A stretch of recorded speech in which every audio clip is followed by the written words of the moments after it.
Movie की शुरुआत में हमें एक आइलैंड दिखाया जाता है और उस आइलैंड के नीचे एक डूबा हुआ शहर नजर आता है। इसके बाद सीन शिफ्ट होता है और हम डोरेमोन की टेलीपोर्टिंग सबमरीन देखते हैं। इस सबमरीन में डोरेमोन और उसके सभी दोस्त मौजूद हैं। वे समुद्र के नीचे रहने वाले जीव जंतुओं को देखने के लिए डोरेमोन के साथ आए हैं। डोरेमोन अपनी सबमरीन को समुद्र की गहराई में ले जा रहा होता है। तभी नोबिता को वही डूबा हुआ शहर दिखाई देता है। नोबिता उत्साहित होकर डोरेमोन से कहता है, हमें उस तरफ जाना चाहिए। लेकिन जैसे ही डोरेमोन सबमरीन को उस दिशा में मोड़ता है, उसे पता चलता है कि सबमरीन काम नहीं कर रही है। अचानक सबमरीन अपने आप उस डूबे हुए शहर की ओर बढ़ने लगती है। डोरेमोन तुरंत टेलीपोर्टिंग बटन दबा देता है और सभी एक आइलैंड पर पहुंच जाते हैं। आइलैंड पर पहुंचते ही जियान और सुनियो तुरंत स्विमिंग करने लगते हैं, जबकि नोबिता, जो स्विमिंग नहीं जानता, रेत में खेलने लगता है। रेत में खेलते हुए नोबिता को कुछ अंडे मिलते हैं। सभी दोस्त उन अंडों को देखने आते हैं। जियान कहता है, इन्हें खाने में बहुत मजा आएगा। ये सुनकर नोबिता सारे अंडे उठा लेता है और जियान से कहता है, मैं तुम्हें ये अंडे नहीं खाने दूंगा। फिर वह उन अंडों को वापस रेत में दबाने लगता है। नोबिता को यह सब करते हुए दूर से एक अजीब सा प्राणी देख रहा होता है, जो दिखने में छोटे बच्चे जैसा है। नोबिता उसकी ओर देखकर हाय करता है,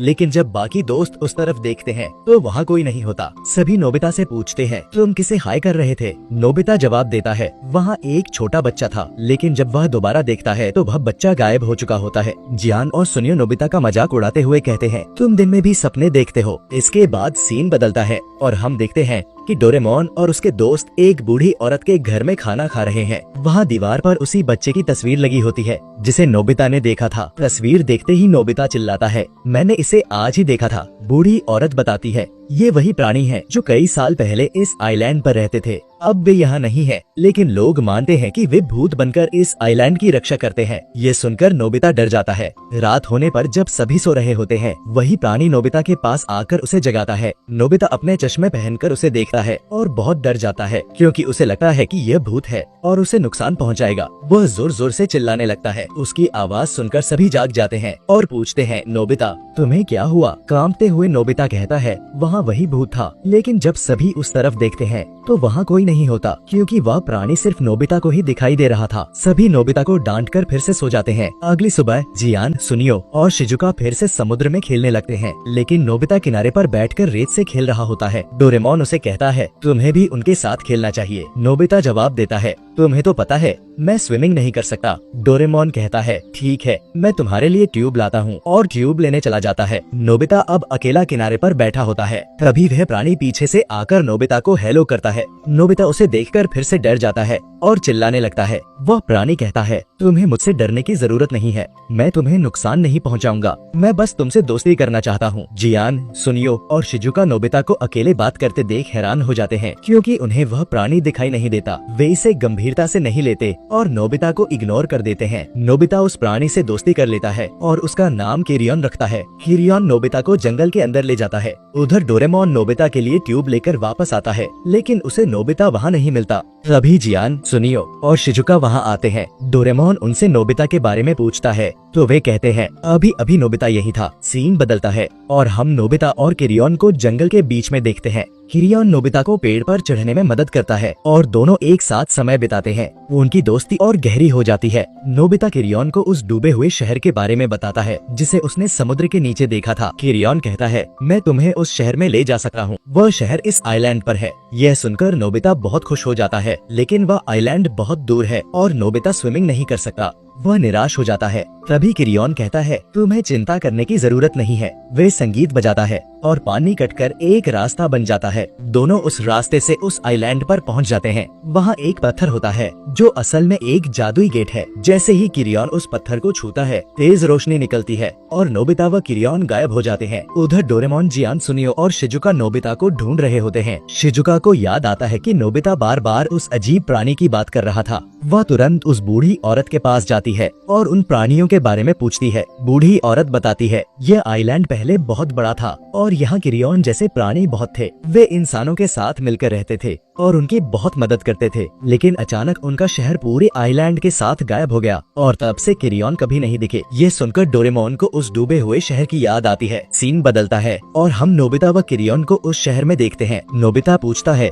इस शहर की इतनी बुरी हालत कैसे हो गई? किरियन बताता है, समुद्र में पानी बढ़ने की वजह से हमारा पूरा आइलैंड डूब गया, लेकिन हमने अपने शहर को बचा लिया। ये शहर अब पानी के नीचे है। इधर डोरेमोन और बाकी लोग नोबिता को ढूंढते हुए उसके पैरों के निशान दिखते हैं जो उस आइलैंड की ओर जाते हैं। डोरेमोन कहता है, मुझे यकीन है नोबिता किरियन के साथ उस डूबे हुए शहर में गया है। वे फैसला करते हैं कि नोबिता को बचाने के लिए वहाँ जाएंगे। वे सबमरीन में सवार होकर उस शहर की ओर बढ़ते हैं, लेकिन थोड़ी दूर जाने पर सबमरीन रुक जाती है। डोरेमोन अपना एडॉप्शन लाइट गैजेट निकालता है जिससे वे पानी के अंदर भी सांस ले सकते हैं। सभी पर इसका इस्तेमाल करने के बाद वे सबमरीन से निकलकर शहर की ओर बढ़ते हैं, लेकिन तेज बहाव की वजह से आगे जाना मुश्किल हो जाता है। डोरेमोन सभी को बैम्बू कॉप्टर देता है और वे एक दूसरे का हाथ पकड़कर आगे बढ़ते हैं। उधर नोबिता और किरियन को देखते हैं। नोबिता जैसे ही टॉयलेट के लिए जाता है, एक बूढ़ा आदमी किरियन के पास आता है और कहता है, तुम यहाँ एक इंसान को लाए हो, क्या तुम्हें याद नहीं जब इंसान यहाँ थे तब हमारा शहर पानी में डूब गया था? किरियन जवाब देता है, लेकिन नोबिता एक अच्छा इंसान है। तभी नोबिता वहाँ आ जाता है। किरियन उसे उस बूढ़े आदमी से मिलाता है। नोबिता जैसे ही उससे हाथ मिलाने की कोशिश करता है, उसका हाथ बूढ़े आदमी के शरीर से आर पार हो जाता है। किरियन बताता है, तुम उसे छू नहीं सकते। बूढ़ा आदमी दोनों को छोड़कर चला जाता है। डोरेमोन और बाकी लोग शहर के पास पहुँचते हैं, लेकिन वहाँ एक सुरक्षा बैरियर होता है। Doraemon pass through hoop gadget का इस्तेमाल करता है और वे आसानी से शहर में प्रवेश कर जाते हैं, लेकिन तेज हवा की वजह से हुप बह जाता है। तभी वह बूढ़ा आदमी एक पौधे की मदद से उन्हें देख रहा होता है। नोबिता और किरियन एक स्पेसशिप के पास पहुंचते हैं। किरियन बताता है कि ये उसका स्पेसशिप है और वह एक एलियन है। किरियन जैसे प्राणी धरती पर आए और बस गए थे। नोबिता स्पेसशिप देखकर बहुत खुश हो जाता है। इधर डोरेमोन और बाकी लोग एक भूल भुलैया में फंस जाते हैं। डोरेमोन एक गैजेट निकालता है और उसके कैमरों को अलग अलग जगह भेजता है ताकि रास्ता मिल सके। तभी वह बूढ़ा आदमी उनके पास आता है। सभी को लगता है कि उसने नोबिता को पकड़ रखा है। जियान उस पर हमला करने की कोशिश करता है, लेकिन उसका शरीर भी बूढ़े आदमी से आर पार हो जाता है। बूढ़ा आदमी अपने पावर का इस्तेमाल कर एक ऑक्टोपस की मदद से सभी को पकड़कर जेल में बंद कर देता है। किरियन नोबिता को बताता है, हमारी प्रजाति इस स्पेसशिप को लेकर यहाँ से चली गई थी, लेकिन मैं उस बूढ़े आदमी को छोड़कर नहीं जाना चाहता। ये कहते हुए किरियन उदास हो जाता है। नोबिता उसे हौसला देता है। तभी जमीन हिलने लगती है और फिर रुक जाती है। किरियन बताता है, ये शहर धीरे धीरे समुद्र के और नीचे डूब रहा है। नोबिता स्पेसशिप की जांच करता है और उसे एक पावर बटन दिखता है। किरियन बताता है कि यह स्पेसशिप का पावर बटन है। उधर डोरेमोन और बाकी लोग जेल में हैं। डोरेमोन अपने गैजेट की मदद से नोबिता को ढूंढ लेता है। वे देखते हैं कि नोबिता स्पेसशिप पर चढ़ा हुआ है और किसी से बात कर रहा है, लेकिन किरियन उन्हें दिखाई नहीं देता। डोरेमोन एक और गैजेट निकालता है जिसे सभी अपनी आँखों पर लगाते हैं। अब वे किरियन को देख पाते हैं। नोबिता स्पेसशिप का पावर बटन ऑन करने वाला होता है, लेकिन किरियन उसे रोकता है। तभी शहर फिर से हिलने लगता है। नोबिता कहता है, अगर तुम यहीं रहोगे तो ये शहर पूरी तरह डूब जाएगा और तुम भी इसके साथ डूब जाओगे। लेकिन किरियन अभी भी बटन दबाने को तैयार नहीं है। तभी बूढ़ा आदमी ऑक्टोपस की मदद से किरियन को पकड़ लेता है और स्पेसशिप का दूसरा पावर बटन किरियन के हाथों दबवा देता है। इससे नोबिता और किरियन स्पेसशिप के अंदर चले जाते हैं और शहर धीरे धीरे ढहने लगता है। डोरेमोन, जियान, सुनियो और शिजुका अब किरियन को देख पाते हैं क्योंकि उन्होंने गैजेट पहना है। नोबिता किरियन को इसलिए देख पा रहा था क्योंकि उसने पावर चश्मा पहना हुआ था। सभी नोबिता से माफी मांगते हैं कि उन्होंने उस पर यकीन नहीं किया। किरियन नोबिता से कहता है, मैं इस स्पेसशिप को ऑन नहीं करूंगा क्योंकि अगर मैंने ऐसा किया तो तुम्हें मेरे साथ जाना पड़ेगा। अब दोनों स्पेसशिप से बाहर भी नहीं निकल पाते। डोरेमोन अपने गैजेट की मदद से जेल से बाहर निकलता है और सभी को बूढ़े आदमी से लड़ने के लिए गैजेट देता है।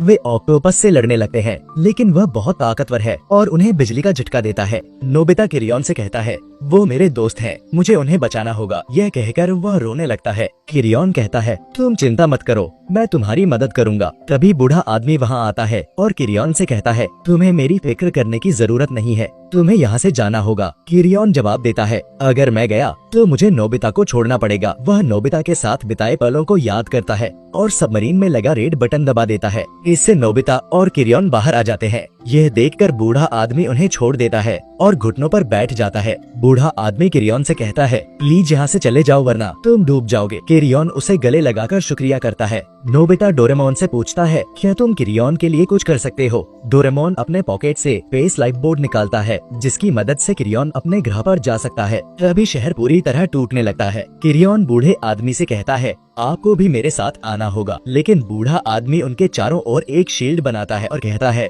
मैं यहाँ से नहीं जा सकता, तुम हमेशा खुश रहना। यह कहकर वह शहर के साथ डूब जाता है। डोरेमोन और बाकी लोग पानी से बाहर आ जाते हैं। किरियन नोबिता से आखिरी बार हाथ मिलाता है और अपने ग्रह की ओर चला जाता है। नोबिता कहता है, मैं तुम्हें कभी नहीं भूलूंगा। और डोरेमोन का यह खास एपिसोड यहीं खत्म हो जाता है।